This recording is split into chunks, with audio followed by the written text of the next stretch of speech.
recebeu muitos despachos, muitas oferendas, mas podemos falar também de bairros que foram constituídos debaixo de maldição. E quando nós não encontramos edifícios onde a igreja se situa, que já foram cinemas, que já foram lojas de particular maçons, que já foram ambientes de consagrações malignas, e que, pela misericórdia de Deus, permanecem vivas, ativas, mas de uma certa maneira possibilitando aquilo que nós já falamos anteriormente, legalidade para que demônios hajam no ambiente desta igreja. Mas nós fechamos agora no ambiente externo da igreja e olhamos para os quarteirões laterais, esquerda, direita, fundo e frente, a encruzilhada, o bairro onde a igreja está situada, e aí começamos a nos fazer a pergunta de que essas informações são úteis.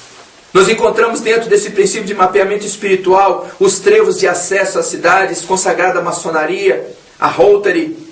Encontramos despachos que são colocados em pontos estratégicos para alimentar espíritos de morte.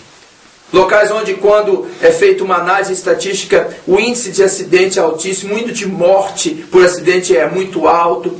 E aí você vai encontrar locais onde Satanás ordena aos seus escravos que lhe entreguem as suas oferendas, os seus despachos, os seus pedidos, os seus votos.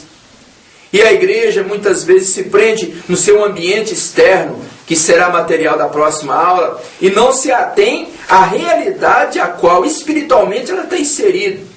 Os prédios consagrados por sacerdotes romanos, os comércios financiados e consagrados a Mamon, a Baal, imagens de esculturas simbolizando o espírito de prostituições cultuais, e muitos crentes que, não tendo essa percepção espiritual, trazem dentro do seu próprio recinto comercial, da sua própria casa, pontos de legalidade, pequenos portais espirituais que permitem espíritos malignos, demônios, acessarem o seu lar e a sua vida como um todo. E aí nós voltamos à capacidade de discernir tudo isso, e frisamos também que existe essa necessidade de evidenciar o não extremismo, o não radicalismo. Não podemos dizer tudo é o demônio e tudo para o demônio. Nós temos que nos centrar no equilíbrio da palavra.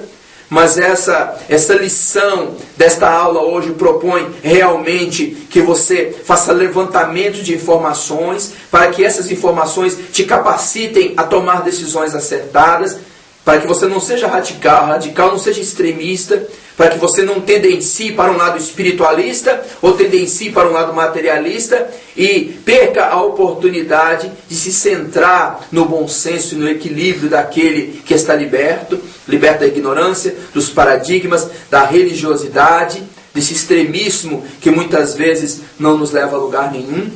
Mas aí, a quinta aula de princípios de mapeamento espiritual traz para você esse ensejo de fazer um levantamento aonde você está situado. Talvez na sua residência, talvez no seu comércio, mas principalmente na sua igreja, como sendo alvo deste processo de libertação neste momento. Nós começamos olhando para o indivíduo, para o cristão, e agora começamos a olhar primeiramente para a instituição a qual ele faz parte, a sua história, a essência da premissa da finalidade dessa igreja numa comunidade. Ela faz resistência ou ela é resistida?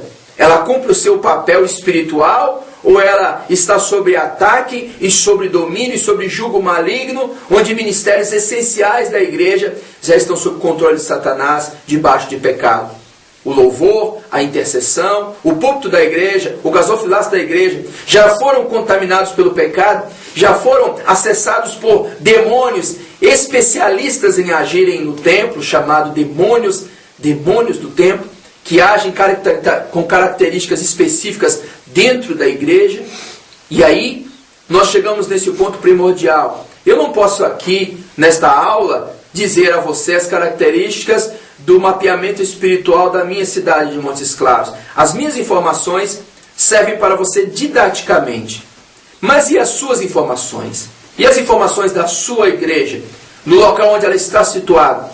Quem são os seus vizinhos? Qual resistência espiritual você tem? Você tem aí perto de você um terreiro de Umbanda, uma roça de Candomblé? Você tem um centro espírita kardecista?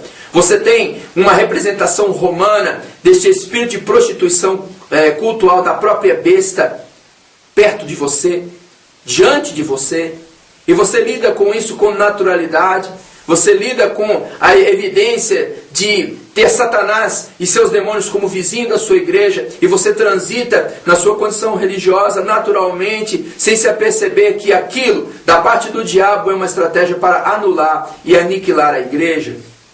Quantas igrejas sofrem ataques de demônios, sofrem ataques de obra de feitiçaria? Quantos pastores, quantos ministérios não caem debaixo de prostituição e de adultério e de corrupção, por não se aperceberem que as informações de mapeamento espiritual vão nos conduzir a tomar decisões acertadas diante do Senhor. E como foi falado, esse discernimento não vem da vontade humana. Eu não posso dá-lo a você porque eu não recebi de mim mesmo. Mas o Espírito Santo, ele nos capacita, cada um de nós, através deste princípio, compreender e discernir espiritualmente o que está à nossa volta. Tomar decisões de ataque, tomar decisões de defesa, prender santificação, consagração, oração específica em áreas ministeriais, porque em áreas específicas ministeriais o nosso adversário, por conhecer muito bem, ele vai atuar. E aí nós precisamos de informações para criar estratégias. Sem informações, nós somos cegos. E essa cegueira espiritual tem destruído a muitos, anulado a muitos e levantado, infelizmente, ministérios doentes.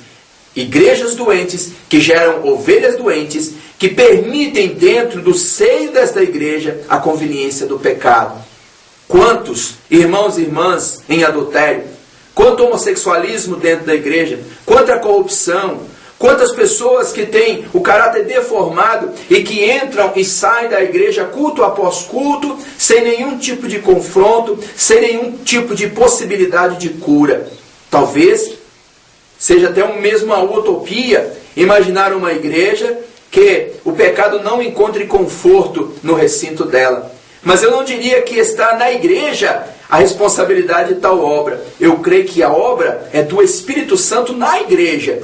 E ele agindo na igreja, diretamente ele vai agir nos componentes ministeriais ou nos membros dessa igreja, despertando a consciência de cada um deles, fazendo com que esses princípios de libertação tornem real e verdadeiro aquilo que era misterioso, aquilo que era oculto na vida de cada um, e que cada um possa encontrar o caminho da sua libertação através da regeneração em Cristo Jesus.